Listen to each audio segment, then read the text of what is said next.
Good morning and welcome back to our Ch4 lecture presentation series. And we're going to finish today with the final section in Ch4, section 4, called Winning the War.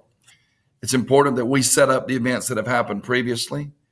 The Americans originally did not want to break with Great Britain. They just simply wanted more autonomy or more home rule.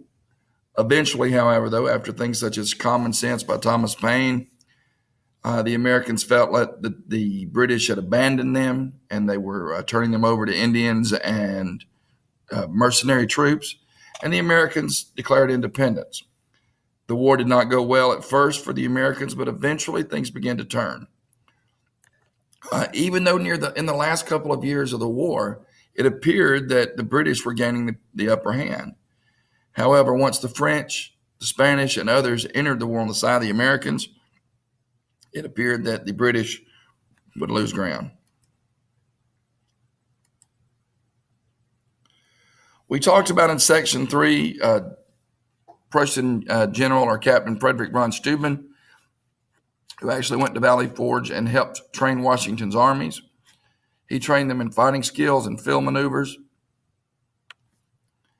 And we also talked about Marquis de Lafayette, who was an aristocrat, and he joined Washington at Valley Forge. He convinced the French government to send troops. In 1778, the British took Savannah, Georgia, and placed the royal governor back in control. In 1780, in the greatest victory of the war for the British recaptured Charlestown, which today is Charleston. As he took Charlestown, they didn't treat the American prisoners of war very dignified. They were mistreated, I guess is the best way to put it. However, things would begin to turn slowly. African Americans began to escape and join the British, and it appeared like that Georgia, South Carolina, and North Carolina would be in a total set of disarray. In 1781, Cornwallis fought Daniel Morgan and Nathaniel Greene in the Carolinas. These were basically guerrilla leaders, just pretty much. Greene was an actual regular as well. But if you've seen the movie The Patriot, which is not very historically accurate on a lot of areas, but nonetheless, Mel Gibson's character is pretty much Daniel Morgan and Nathaniel Greene rolled into one, more so Morgan. During this time period, the British Commander Cornwallis received reinforcements and decided he was going to camp at Yorktown. Now, the thing about Yorktown is he saw it as very defensible because it was a peninsula, and he knew it would be a great place if he had to evacuate, the British Navy could evacuate him. But things are going to happen that turn the tide. Mainly the French are going to get control of the Chesapeake Bay and keep the British from being evacuated. In 1780, the French army landed at Newport, Rhode Island, and these were veteran troops under Rochambeau. Lafayette's plan was the French and Americans should attack the British at Yorktown. The French Navy, which was not as large as the British Navy, was able to defeat the British Navy and blockade the Chesapeake Bay. Bear in mind, even though the British had the greatest navy in the world, it was all over the world. The British had colonies all over the world, and the Navy was while the French, for the most part, were able to concentrate their entire fleet on North America. The Americans and the French sieged Yorktown, and the British were forced in the back of the peninsula waiting on the relief that was not coming from the British Navy. They shelled the British for 3 weeks, forcing Cornwallis to surrender in October 1781.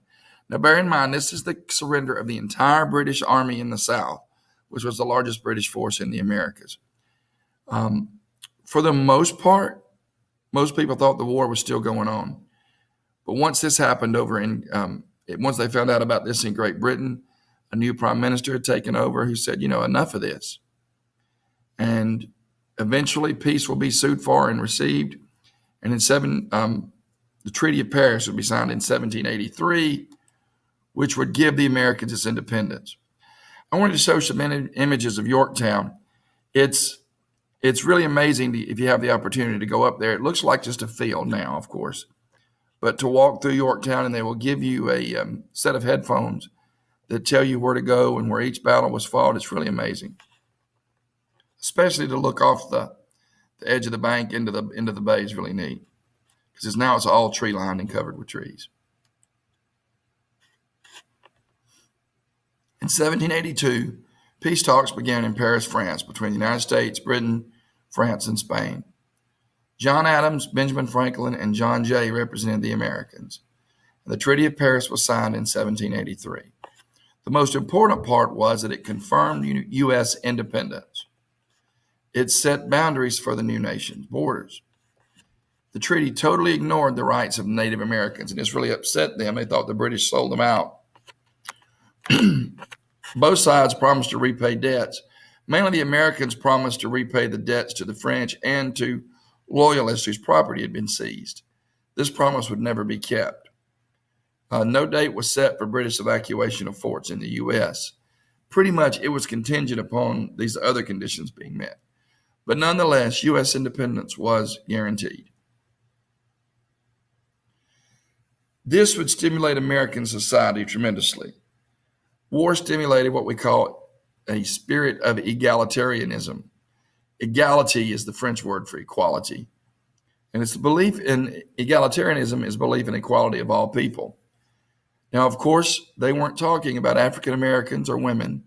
At that point, they were talking about white men. But even then, it was radical. All white men are equal. No nobility, no royalty. This would actually set a step toward later equality for African Americans and women. Planners in the Upper South, North Carolina, Maryland, Delaware, actually began to debate the morality of slavery, and many freed their slaves. Native Americans continued to be forced off the land by settlers. And it's the challenge of creating a government would be that Americans would now have a government by the people, not by a king. And today, this still holds true. Even though many people long for the days of super strong leadership, I don't think anyone would wish for a king.